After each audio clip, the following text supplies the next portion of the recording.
Electrodynamics हम लोगों ने पहले भी पढ़ा है और आपने बहुत सारा वीडियो मेरा इलेक्ट्रोडायनामिक्स पर, खास करके जो क्लासिकल इलेक्ट्रोडायनामिक्स है उस पर आपने पहले भी देखा है।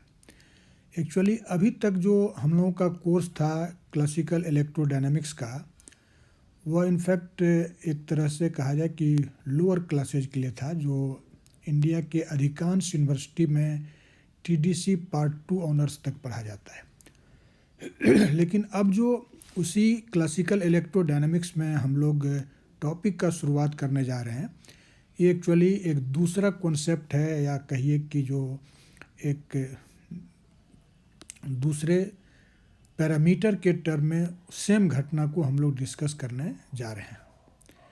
इनफैक्ट इसको हम लोग electrodynamics of moving charges and radiating system, जो फर्स्ट टॉपिक हम लोगों का, उसके नाम से जानते हैं। इनफैक्ट आपने पहले देखा होगा कि जब हम लोग इलेक्ट्रोडायनामिकल प्रॉब्लम को सॉल्व करते हैं तो आप जानते हैं कि जो मैक्सवेल्स फील्ड इक्वेशंस है, those are actually the basic equations of classical electrodynamics, and by solving those equations when you solve those Maxwell's equations, you get actually the electric and magnetic field in different media. We have discussed these things. In fact जो Maxwell का equation है वो आप जानते हैं कि वह first order differential equation है, और हम लोग इस इक्वेशन को सिंपल केसेज के लिए ऑलरेडी सॉल्व कर चुके हैं। लेकिन उसी इक्वेशन को सॉल्व करने का अब एक दूसरा टेक्निक हम लोग फॉलो करने जा रहे हैं। एक्चुअली ये जो दूसरा टेक्निक है वह है solution of Maxwell's field equations in terms of electrodynamic और इलेक्ट्रोमैग्नेटिक पोटेंशियल्स। जैसे आप इलेक्ट्रोस्टैटिक्स में भी पढ़ते हैं ना कि जो इलेक्ट्रिक फील्ड का description electric field vector E के टर्म में भी हो सकता है, लेकिन उसके कॉरस्पॉन्डिंग जो पोटेंशियल फाई या वी होता है उसके टर्म में भी हम सेम इलेक्ट्रिक फील्ड को डिस्क्राइब करते हैं। ठीक उसी तरह से हम लोग अब मैक्सवेल इक्वेशन का ही सॉल्यूशन पढ़ेंगे, लेकिन मैक्सवेल इक्वेशन को एक्चुअली अब हम लोग एक्सप्रेस करेंगे in terms of some potentials, and then you will see that actually the first order differential equation will become the second order differential equation. जब आप पोटेंशियल के टर्म में मैक्सवेल इक्वेशन को एक्सप्रेस करते हैं तो वह equation second order differential equation होता है, और तब हम खास करके उस सेकेंड ऑर्डर डिफरेंशियल इक्वेशन को सॉल्व करके जो इलेक्ट्रोडायनामिक्स ऑफ मूविंग चार्जेज और रेडिएटिंग सिस्टम से रिलेटेड प्रॉब्लम होता है उसको इजीली सॉल्व कर पाते हैं। तो बेसिकली इस लेक्चर में हम आपको इस टॉपिक से इंट्रोड्यूस कराने जा रहे हैं। थोड़ा सा हम इलेक्ट्रोडायनामिक पोटेंशियल की बात करेंगे। वैसे मेनली यह एक इंट्रोडक्टरी लेक्चर है। एक्चुअली नेक्स्ट लेक्चर से हम लोग प्रॉपर जो हमारा सिलेबस है उसका शुरुआत करेंगे। तो इस रिगार्डिंग सबसे पहले आप जानिए कि आप जानते हैं इस बात को, पहले से आपने पढ़ा है कि if an electric charge is at rest it is stationary then it produces electric field which is completely of electrostatic nature. जो कोई स्टेशनरी चार्ज होगा वह इलेक्ट्रोस्टैटिक नेचर का इलेक्ट्रिक फील्ड प्रोड्यूस करता है, लेकिन वही चार्ज अगर मोशन में हो तो वह इलेक्ट्रिक फील्ड के साथ साथ मैग्नेटिक फील्ड भी प्रोड्यूस करता है, और वही सब्जेक्ट मैटर होता है एक्चुअली इलेक्ट्रोडायनामिक्स का। अब यहाँ भी दो सिचुएशंस है। इफ़ अगर आप कंसिडर करते हैं कि आपका जो चार्ज है जो फील्ड का सोर्स कहलाता है, charge is the source of fields, अगर वह चार्ज यूनिफॉर्म मोशन में, व्हेन यू से uniform motion what does it mean? It means charge is moving slowly. Slowly means without acceleration. बिना एक्सीलरेशन का अगर चार्ज हमारा मोशन करता है तो वैसी स्थिति में वह इलेक्ट्रोमैग्नेटिक फील्ड प्रोड्यूस करेगा, दैट इज इलेक्ट्रिक और मैग्नेटिक फील्ड प्रोड्यूस करेगा, जो इनफैक्ट शॉर्ट रेंज होता है। शॉर्ट रेंज इट मीन्स कि यह जो फील्ड है वह लार्जर डिस्टेंस पर इसका इफेक्ट नेग्लिजिबल हो जाएगा। It's effect is experienced only at shorter distance. तो ध्यान देने की बात है कि अगर हमारा चार्ज कांस्टेंट वेलोसिटी से मोशन करता है तो उसके द्वारा जो प्रोड्यूस्ड इलेक्ट्रिक और मैग्नेटिक फील्ड है वह शॉर्ट रेंज होगा, उसका का इफ़ेक्ट का एक्सपीरियंस आप शॉर्ट डिस्टेंस पर कर सकते हैं, लॉन्ग डिस्टेंस पर नहीं। और यही कारण है कि इस यूनिफॉर्मली मूविंग चार्ज के द्वारा प्रोड्यूस जो इलेक्ट्रोमैग्नेटिक फील्ड है उससे कोई रेडिएशन इमिटेड नहीं होता है। वह इलेक्ट्रोमैग्नेटिक रेडिएशन वाला जो एनर्जी है उसका रेडिएशन नहीं करता है। So there will be no radiation of electromagnetic energy if the charge is moving uniformly without acceleration. लेकिन ठीक इसका अपोजिट, अगर हमारा चार्ज एक्सीलरेटेड मोशन में है, नॉन यूनिफॉर्म मोशन में है, तो वैसी स्थिति में इनफैक्ट उस मूविंग चार्ज के द्वारा जो इलेक्ट्रिक और मैग्नेटिक फील्ड प्रोड्यूस होता है दे आर लॉन्ग रेंज, उसका इफेक्ट लॉन्ग रेंज पर भी लॉन्ग डिस्टेंस पर भी अनुभव किया जा सकता है। और ख़ास बात यह है कि एक्सीलरेटेड चार्ज पार्टिकल के द्वारा इनफैक्ट इलेक्ट्रोमैग्नेटिक एनर्जी रेडिएटेड होता है। This is the most important fact, और यही सब्जेक्ट मैटर है हमारा इस टॉपिक का। लेकिन हम लोग दोनों बात करेंगे, यूनिफॉर्मली मूविंग चार्ज के कारण प्रोड्यूस्ड फील्ड का भी कैलकुलेशन करेंगे और एक्सीलरेटेड मोशन में जो चार्ज पार्टिकल है उसके द्वारा प्रोड्यूस्ड फील्ड और रेडिएशन का कैलकुलेशन करेंगे। जब आप यूनिफॉर्मली मूविंग चार्ज की बात करेंगे तो हमारा प्रॉब्लम लिमिटेड होगा कि हम केवल फील्ड कैलकुलेशन की बात करेंगे। लेकिन अगर हमारा चार्ज एक्सीलरेटेड मोशन में है तो वह फील्ड प्रोडक्शन के साथ साथ इलेक्ट्रोमैग्नेटिक एनर्जी का रेडिएशन भी करता है। तो कितना एनर्जी रेडिएटेड होता है पर सेकेंड, क्या पावर रेडिएटेड होगा, इन सारी बातों को भी हम लोग वहाँ पर देखेंगे। अब इस प्रॉब्लम को एक्चुअली दो टेक्निक है जिसके द्वारा हैंडल किया जाता है। जो फर्स्ट टेक्निक है वह है रिटार्डेड पोटेंशियल का concept. In terms of retarded potential आगे हम लोग पढ़ेंगे in detail what is this retarded potential. इस रिटार्डेड पोटेंशियल के कॉन्सेप्ट से इस प्रॉब्लम को सॉल्व किया जा सकता है।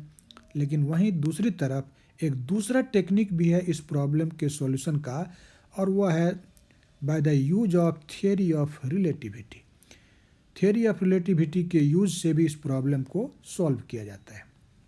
एक्चुअली जो फर्स्ट कॉन्सेप्ट है इस प्रॉब्लम को हैंडल करने का, that is the concept of retarded potential, आप देखेंगे आगे इसका हम लोग डिटेल डिस्कशन करेंगे कि हमेशा हम लोगों का एक सोर्स होता है। सोर्स मतलब जो हमारा चार्ज होगा या इलेक्ट्रिक डायपोल होगा, ऑसिलेटिंग डायपोल, जो फील्ड पैदा करता है, सोर्स ऑफ फील्ड।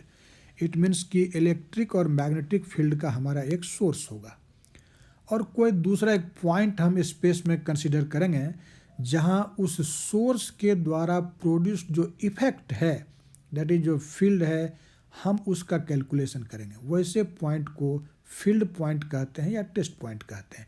जैसे आप इस फिगर में देखिए कि हमने माना इस ओ पॉइंट पर हमारा सोर्स है फील्ड का, जो कोई चार्ज हो सकता है या हमने कहा इलेक्ट्रिक डायपोल हो सकता है, कोई एंटीना हो सकता है, और पी हमारा फील्ड पॉइंट है जिसका पोजीशन वेक्टर हमने फिगर में आर दिखाया with respect to this source.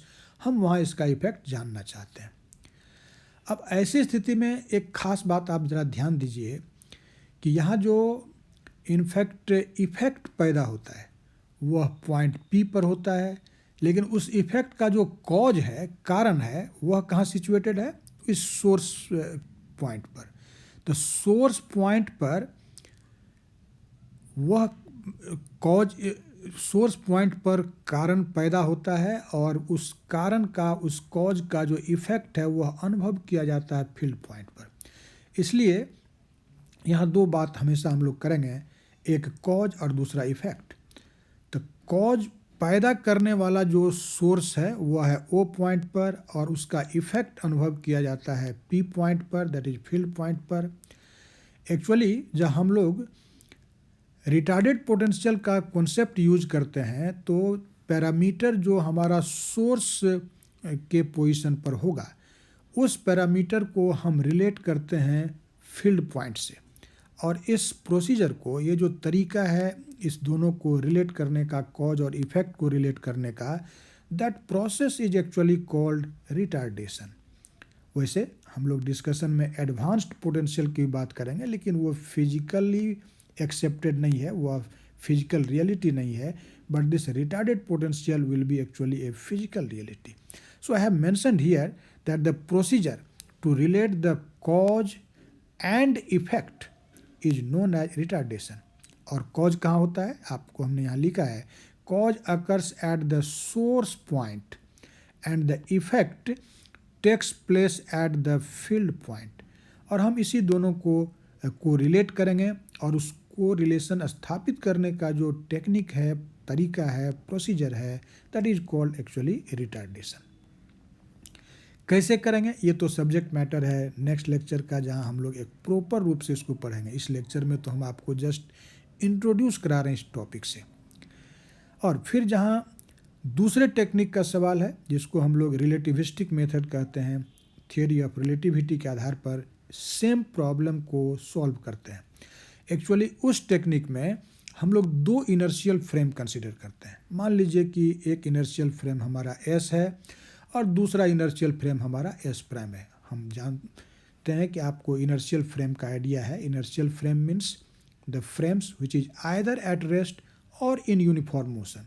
मतलब जो दो फ्रेम आपने माना, इसमें कोई फ्रेम एक्सीलरेटेड मोशन में नहीं होगा, दोनों ही फ्रेम यूनिफॉर्म मोशन में हो सकता है. इसके बीच रिलेटिव वेलोसिटी होगा, लेकिन that relative velocity should be constant, not variable. तो ऐसा दो इनर्शियल फ्रेम कंसीडर किया जाता है इस टेक्निक में. और हम किसी एक फ्रेम में मानते हैं कि हमारा जो सोर्स है फील्ड का वह सिचुएटेड है. जैसे हमने इस फिगर में दिखाया है कि हमारा जो सोर्स है फील्ड का वह फ्रेम एस में लोकेटेड है या सिचुएटेड है, और जो हमारा फील्ड पॉइंट है हम उसको कंसीडर करते हैं कि हमारा फील्ड पॉइंट दूसरे फ्रेम में है. जैसे इस फिगर में आप देखिए तो हमने यह माना है कि हमारा जो फील्ड पॉइंट है वह फ्रेम एस प्राइम में है. और साथ ही साथ यहाँ एक बात और मानते हैं कि चार्ज एक रिलेटिविस्टिक इनवेरिएंट है. रिलेटिविस्टिक इनवेरिएंट इसका मतलब, अगर मान लीजिए कि किसी पार्टिकल का चार्ज एस फ्रेम का ऑब्जर्वर कहता है कि क्यू है, और सेम पार्टिकल के चार्ज को एस प्राइम फ्रेम का ऑब्जर्वर कहता है कि क्यू प्राइम है, जबकि हमारा जो एस प्राइम फ्रेम है वह एक वी वेलोसिटी से मान लो चल रहा है एस के रिस्पेक्ट में. इट मीन्स अगर यह चार्ज स्टेशनरी है एस फ्रेम में, तो वही चार्ज एस प्राइम फ्रेम के रिस्पेक्ट में वी वेलोसिटी से चलेगा. लेकिन दोनों ही फ्रेम के ऑब्जर्वर के द्वारा मापा गया जो चार्ज होगा सेम पार्टिकल का वह डिफरेंट नहीं होगा, क्योंकि चार्ज एक रिलेटिविस्टिक इनवेरिएंट है. इसलिए अगर आप कहते हैं कि Q चार्ज है किसी पार्टिकल का जिसे S फ्रेम के ऑब्जर्वर ने मेजर किया है, और सेम पार्टिकल के चार्ज को जब S प्राइम फ्रेम का ऑब्जर्वर मेजर करता है तो मान लीजिए कि वह कहता है कि वह Q प्राइम है, then this Q and Q prime will be same. इसी का मतलब हुआ कि चार्ज एक रिलेटिविस्टिक इनवेरिएंट है, ये बदलता नहीं है. अब इस ब्रीफ इंट्रोडक्शन के बाद हम लोग बात करने जा रहे हैं, जैसा हमने अभी आपसे कहा कि अब हम लोगों का एम है मैक्सवेल इक्वेशन को इलेक्ट्रोडायनामिक पोटेंशियल के टर्म में व्यक्त करना, जो कि एक सेकेंड ऑर्डर का डिफरेंशियल इक्वेशन होगा, और तब हम उसको सॉल्व करेंगे. एक्चुअली हम लोगों को रिटार्डेड पोटेंशियल का कॉन्सेप्ट जानना है, जिसमें एक खास पोटेंशियल की बात करेंगे, लिनार्ड विचर्ड पोटेंशियल. लेकिन रिटार्डेड पोटेंशियल और लिनार्ड विचर्ड पोटेंशियल जानने के पहले हम आपको इंट्रोड्यूस कराएंगे दो इलेक्ट्रोमैग्नेटिक या इलेक्ट्रोडायनामिक पोटेंशियल से, जिसको हम लोग मैग्नेटिक वेक्टर पोटेंशियल और scalar potential, electric scalar potential कहते हैं. पहले उसको इंट्रोड्यूस करेंगे, फिर आप देखेंगे कि उसी दोनों पोटेंशियल के टर्म में हम मैक्सवेल इक्वेशन को एक्सप्रेस करेंगे, और तब कॉन्सेप्ट आएगा रिटार्डेड पोटेंशियल का. एक्चुअली इस लेक्चर में हम सिर्फ इलेक्ट्रोडायनामिक पोटेंशियल से आपको इंट्रोड्यूस कराने जा रहे हैं. कैसे उसके टर्म में मैक्सवेल इक्वेशन एक्सप्रेस होगा, ये सब्जेक्ट मैटर होगा हमारे दूसरे लेक्चर का. तो देखिए कि ये इलेक्ट्रोडायनेमिक पोटेंशियल कैसे परिभाषित होता है, कैसे डिफाइंड होता है, इस बात को हम लोग देखते हैं। तो there are two electrodynamic potentials. First one is denoted by the symbol vector A, and this is known as magnetic vector potential. This is magnetic vector potential. और दूसरा एक स्केलर पोटेंशियल जिसको हम लोग फाई सिंबल से denote करते हैं. This is scalar potential. और इस दोनों पोटेंशियल को हम लोग कंबाइंड रूप में कहते हैं electrodynamic potential. These two are collectively known as electrodynamic potential. Electrodynamic potential. अब इनफैक्ट मैक्सवेल इक्वेशन से स्टार्ट करते हुए आप इस दोनों पोटेंशियल को डिफाइन कर सकते हैं, परिभाषित कर सकते हैं. तो so if you want to define these two potentials, that is the magnetic vector potential A and the scalar potential phi, then you have to start with Maxwell's field equations. And I hope you all have an idea of Maxwell's field equations because ये सब हम लोगों ने lower classes में पढ़ा है. So Maxwell's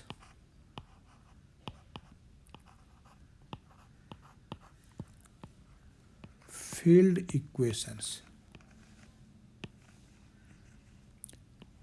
are, क्या है मैक्सवेल का फील्ड इक्वेशन आप जानते हैं. द फर्स्ट इक्वेशन है divergence of D, that is del dot D is equal to rho. हम उम्मीद करते हैं आप सारे टर्म से वाकिफ़ हैं बिकॉज आपने इसको पढ़ा है पहले. यहाँ D actually electric displacement vector है और rho volume free charge density है. बाद में हम इसको मेंशन भी कर देंगे. And the second equation is divergence of B, that is del dot B is equal to zero, is equal to zero. This is Maxwell second equation. फिर जो नेक्स्ट इक्वेशन, थर्ड इक्वेशन हम लोग लिखते हैं del cross E, this is equal to minus del B by del T. This is the third equation.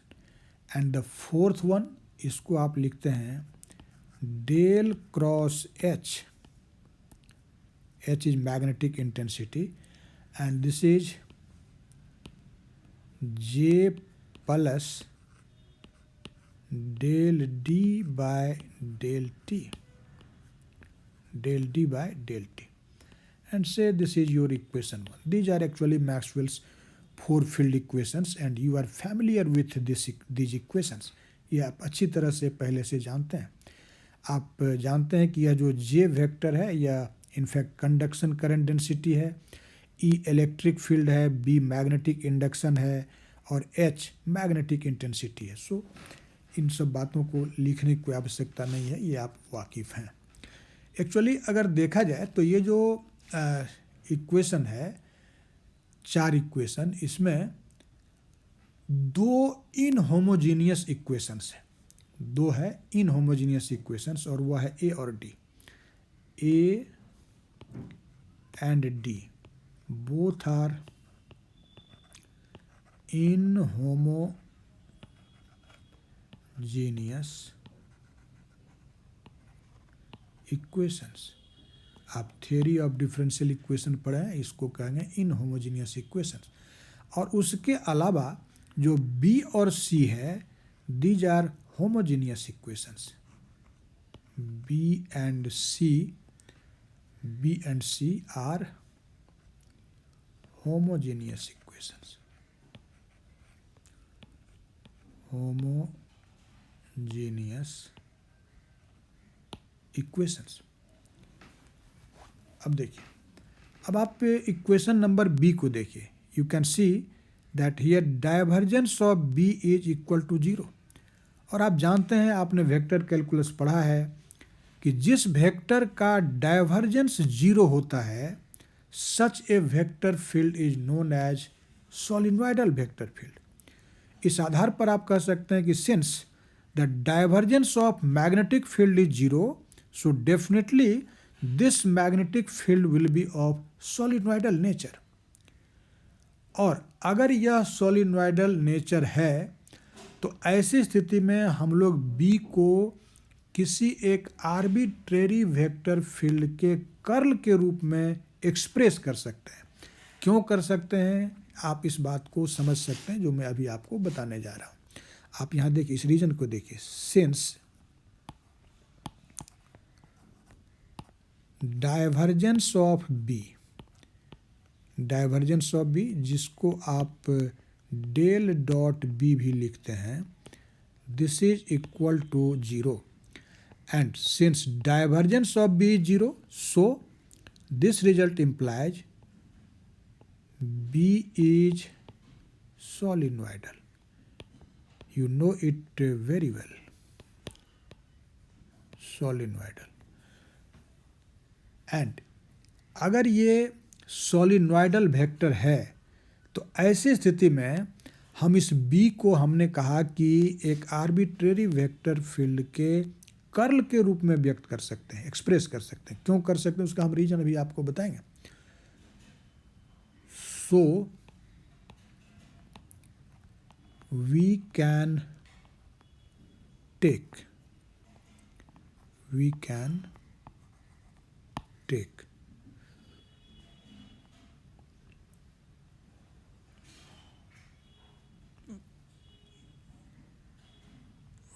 Take vector B equal to curl of A, या curl of A को आप लिख सकते हैं del cross A, del cross A।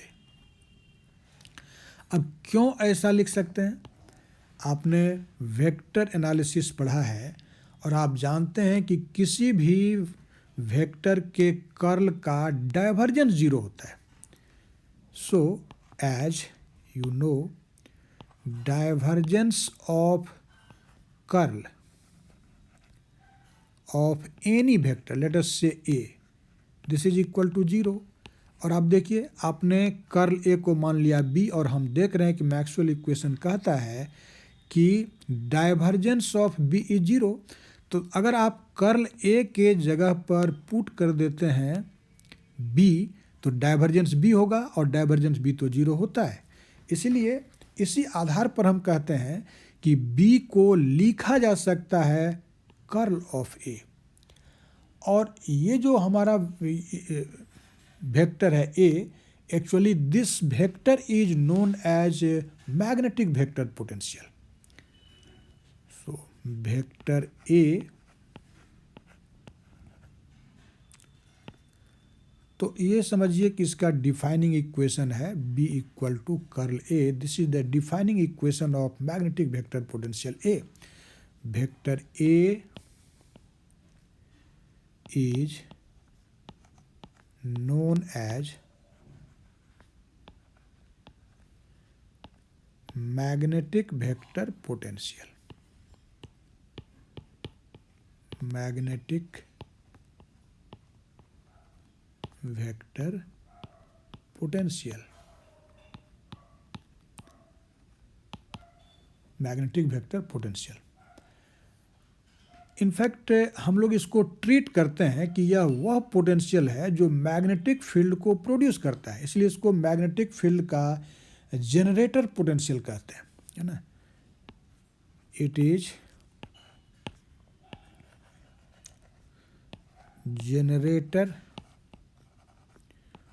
Potential of magnetic field, magnetic field. जैसा हमने पहले कहा था कि हम लोग यहाँ पर इलेक्ट्रोमैग्नेटिक फील्ड को डिस्कस करने जा रहे हैं इस टॉपिक में। इन टर्म्स ऑफ पोटेंशियल्स। जब आप पार्ट 2 लेवल में पढ़ते हैं इलेक्ट्रोडायनेमिक्स तो वहाँ इलेक्ट्रिक और मैग्नेटिक फील्ड को किसी पोटेंशियल के टर्म में व्यक्त नहीं कर रहे थे, लेकिन यहाँ सेम फील्ड को डिस्कस करेंगे, उसको कैरेक्टराइज करेंगे, but in terms of potential. So this vector potential A is the potential which produces magnetic field. इसीलिए मैग्नेटिक फील्ड को हम पता करना चाहेंगे तो इस पोटेंशियल के टर्म में पता करेंगे, यही उसको जनरेट करता है, ऐसा सोचेंगे।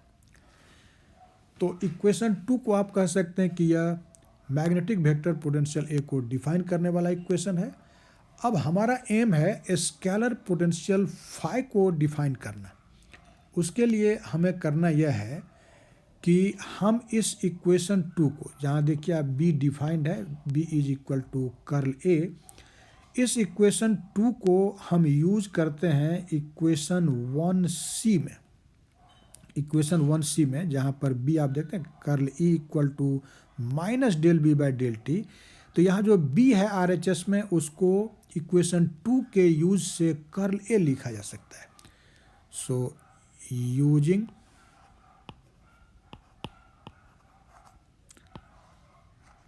Equation 2 in equation 1c we get what we will get. See this equation is del cross E equal to minus del B by del T. So this will be del cross E, this is equal to minus del T B, and B के बदले क्या लिखेंगे, del cross ए, इसके जगह पर लिखेंगे del cross A, del cross A. अब देखिए मैथमेटिक्स कहता है कि this two operators, del t operator और ये जो डेल ऑपरेटर है, both may be interchange. It means the exchange of this two operators del t and del is permitted. तो अभी के इक्वेशन के हिसाब से आपको क्या करना है कि पहले आप वेक्टर ए का कर्ल निकालेंगे, मतलब डेल क्रॉस ऑपरेटर को ए पर ऑपरेट करा रहे हैं, तब आप उसको टी के रिस्पेक्ट में डिफ्रेंशिएट करते हैं। लेकिन अगर ऐसा किया जाए कि हम पहले ए को टी के रिस्पेक्ट में डिफ्रेंशिएट कर दें और तब उसका कर्ल निकालें, मैथमेटिक्स कहता है result will be same. So you can interchange these two operators, and so this result may be written as minus del cross del A by del T। क्यों ऐसा किया? क्योंकि इस दोनों ऑपरेटर का जो एक्सचेंज है वह परमिटेड है। आप पहले डिफ्रेंशिएशन कर दीजिए ए का, तब कर्ल निकालिए, या कर्ल पहले ए का निकालिए तब डिफ्रेंशिएशन कीजिए, रिजल्ट विल रिमेन सेम। इसलिए आप ऐसा कर सकते हैं। अब देखिए, अब RHS में जो ये टर्म है minus del cross del A by del t, आप इसको LHS में ले आइए। LHS में क्या है, del cross E. So this result may be written as del cross E plus del A by del t, del A by del t, and that will be equal to 0, and say this is your equation 3। अब आप जरा ध्यान से देखिए, equation 3 बता रहा है कि E plus del A by del t एक वेक्टर है जिसका कर्ल 0 है।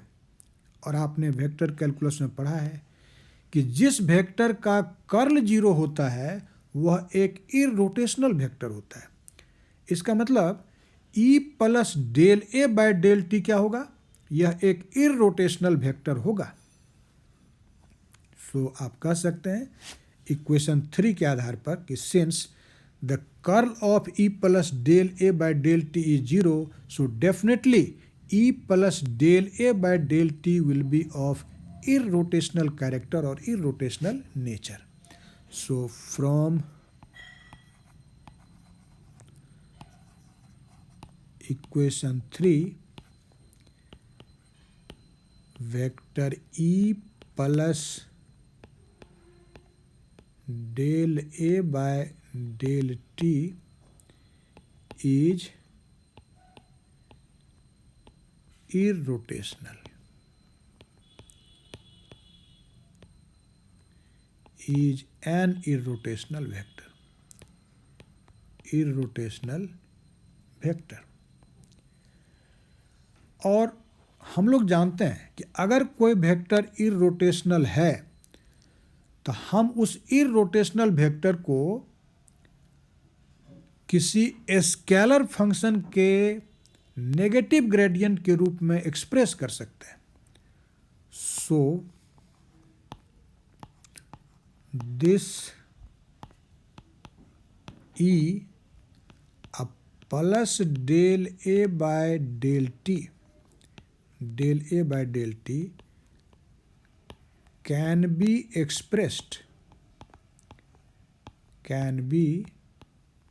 expressed as negative gradient of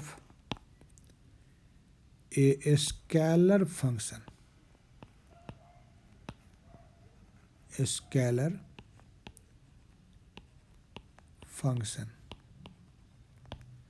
से फाई। तो एक जनरल रूल है मैथमेटिक्स में, आप पढ़ते हैं कि एक्चुअली जो वेक्टर इररोटेशनल होता है वह इनफैक्ट कंजर्वेटिव होता है, और जो कंजर्वेटिव वेक्टर फील्ड है उसको निश्चित रूप से हम एक स्केलर फंक्शन के नेगेटिव ग्रेडियंट के रूप में व्यक्त कर सकते हैं। जैसे कि अगर आप कंजर्वेटिव फोर्स की बात करें तो जो कंजर्वेटिव फोर्स है that is equal to negative gradient of potential energy. तो ठीक इसी तरह से कोई भी जो इररोटेशनल वेक्टर होगा या कंजर्वेटिव वेक्टर फील्ड होगा that can be expressed as a negative gradient of a scalar function. और हमने मान लिया कि वह स्केलर फंक्शन फाई है, तो देयरफॉर हम क्या लिख सकते हैं कि E a plus del A by del T, यह वेक्टर फील्ड बराबर होगा माइनस ग्रेड फाई, या इसी को इक्विवेलेंटली आप लिख सकते हैं minus del phi. And so from this equation you may write vector E equal to minus del phi minus del A by del T, minus del A by del T. देखिए, this is a very remarkable equation. जब आप electrostatics पढ़ते हैं तो आप ध्यान दीजिए कि फॉर इलेक्ट्रोस्टैटिक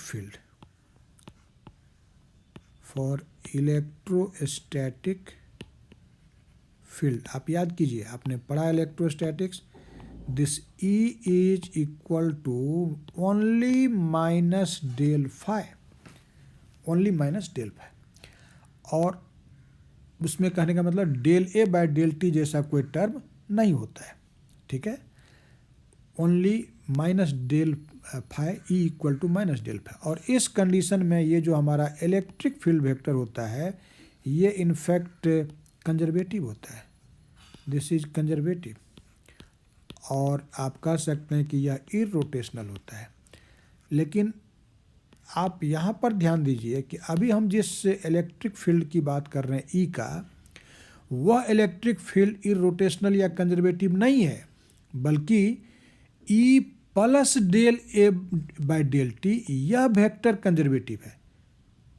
फिर से आप सुनिए, ई जो हमारे कैलकुलेशन में अभी आया था वह कंजर्वेटिव या इरोटेशनल वेक्टर फील्ड नहीं है, क्योंकि आप ई बराबर माइनस डेल फाई नहीं लिखते हैं, बल्कि E plus del A by del t को आप लिखते हैं माइनस डेल फाई। तो E plus del A by del t irrotational है, कंजर्वेटिव है, लेकिन ई इज नॉट कंजर्वेटिव। लेकिन जब आप इलेक्ट्रोस्टैटिक फील्ड की बात करते हैं तो वहाँ तो अगर हमारा इलेक्ट्रोस्टैटिक पोटेंशियल है फाई, यहाँ जो फाई है वह इलेक्ट्रोस्टैटिक पोटेंशियल, तब ई सीधे माइनस डेल फाई के बराबर होता है, और आप तब ई को कहते हैं कि वह कंजर्वेटिव है या इरोटेशनल वेक्टर फील्ड है। तो निश्चित रूप से इस इक्वेशन 4 में जो इलेक्ट्रिक फील्ड डिफाइंड हो रहा है, that is not a conservative electric field, that is not an irrotational electric field, बल्कि ये इलेक्ट्रोमैग्नेटिक कैरेक्टर का है, और इसको कहेंगे कि यह नॉन कंजर्वेटिव नेचर का है। So the field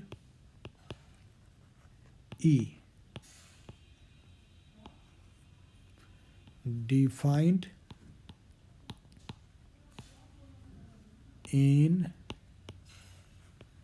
equation 4 is not conservative, not conservative. ये इलेक्ट्रोमैग्नेटिक कैरेक्टर का है, या कहिए कि यह एक नॉन कंजर्वेटिव इलेक्ट्रिक फील्ड होता है। तो एक्चुअली ये जो इक्वेशन 4 आपने फाइंड आउट किया, एक्चुअली यह इक्वेशन एक डिफाइनिंग इक्वेशन है स्केलर पोटेंशियल फाई का। तो ध्यान दीजिए, इक्वेशन 4 से आप स्केलर पोटेंशियल फाई को डिफाइन कर रहे हैं, और इस फाई के टर्म में आप देखिए हमने इलेक्ट्रिक फील्ड वेक्टर ई को व्यक्त किया है। वैसे ई को जब डिफाइन करेंगे इन टर्म्स ऑफ पोटेंशियल्स, तो इसके डेफिनेशन में दोनों पोटेंशियल आ रहा है, scalar potential phi and magnetic vector potential A. तो इलेक्ट्रोमैग्नेटिक जो कैरेक्टर का जो इलेक्ट्रिक फील्ड है, हम उसको डिराइव कर सकते हैं by the use of the scalar potential phi and the magnetic vector potential A.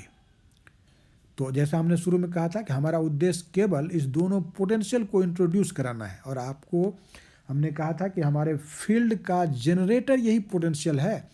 तो फाई और ए के टर्म में electric field vector E express हो रहा है, तो दूसरी तरफ मैग्नेटिक वेक्टर पोटेंशियल ए के टर्म में मैग्नेटिक फील्ड बी एक्सप्रेस हो रहा है। ठीक है, लेकिन जैसा हमने शुरू में आपसे कहा था कि हमारा एम है इस दोनों potential that is phi and A के टर्म में मैक्सवेल के 4 इक्वेशन को एक्सप्रेस करना। और जब हम इस दोनों पोटेंशियल के टर्म में मैक्सवेल के इक्वेशन को एक्सप्रेस करेंगे, तो आप देखेंगे कि एक सेकेंड ऑर्डर का डिफरेंशियल इक्वेशन आएगा, जबकि ओरिजिनल जो मैक्सवेल का इक्वेशन है आप देख सकते हैं वह इक्वेशन एक्चुअली फर्स्ट ऑर्डर का डिफरेंशियल इक्वेशन है। जैसा कि आप यहाँ पर देखिए, these are Maxwell's 4 equations and these are actually differential equation of first order.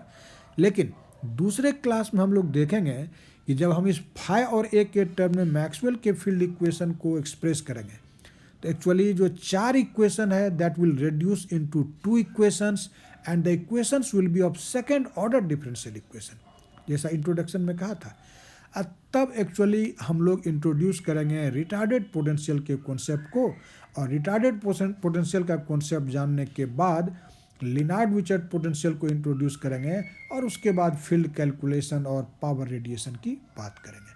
तो ये जो लेक्चर था ये बिल्कुल fields due to moving charges का जस्ट एक इंट्रोडक्शन था। हालांकि हम लोगों ने थोड़ा सा मैग्नेटिक वेक्टर पोटेंशियल ए और स्केलर पोटेंशियल फाई को इंट्रोड्यूस किया, लेकिन नेक्स्ट क्लास में यहीं से हमारा शुरुआत होगा। ये दोनों इक्वेशन हम लोग लेके बढ़ेंगे और ट्राई करेंगे कि how the Maxwell's 4 equations can be expressed in terms of these 2 potentials. वो भी मैक्सवेल का इक्वेशन कहलाएगा, but in terms of potential, not in terms of field. Field के बजाय पोटेंशियल के टर्म में मैक्सवेल इक्वेशन को व्यक्त करेंगे। ऐसा चीज़ हम लोग नेक्स्ट लेक्चर में देखेंगे।